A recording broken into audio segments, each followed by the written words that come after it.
You found it. The winning product. It's trending everywhere. Competitors are running the exact same one, and every guru told you this is the one. You launch it, and almost nothing happens.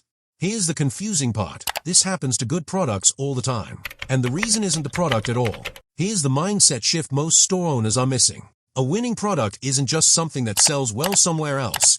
It needs a margin big enough to survive paid ads, real proven demand, and manageable competition. Without those pieces together, even a genuinely good product simply isn't profitable to run. In other words, winning was never really about the object itself. It was about the whole system around it. So let's talk about what's actually breaking, one layer at a time. The first layer is margin. If a product costs you a few dollars to source, you typically need to sell it for 4 to 5 times that just to have room to advertise it profitably. A lot of store owners pick a product because it looks impressive, not because the math behind it actually works.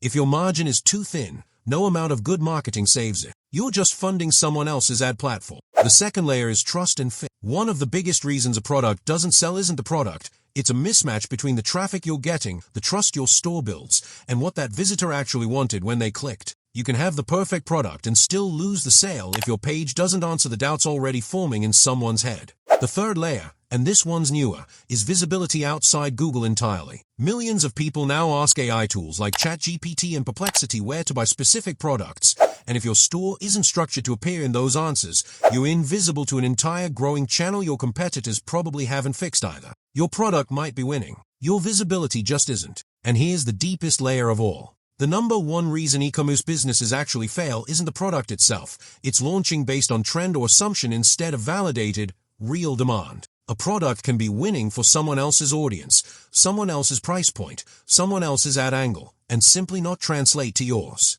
I'm Nabil, and this is exactly the kind of gap I love pulling apart because it's rarely as simple as the product is bad. So here's what to actually check before you give up on it. First, run the real math. Take your total landed cost and make sure your price leaves enough room to advertise and still profit, not just break even. Second, audit your page for trust, not just design. Ask honestly, does this page answer the doubts a stranger would have in the first 10 seconds? Third, check where your traffic is actually coming from and whether it matches the intent of someone ready to buy, not just someone curious.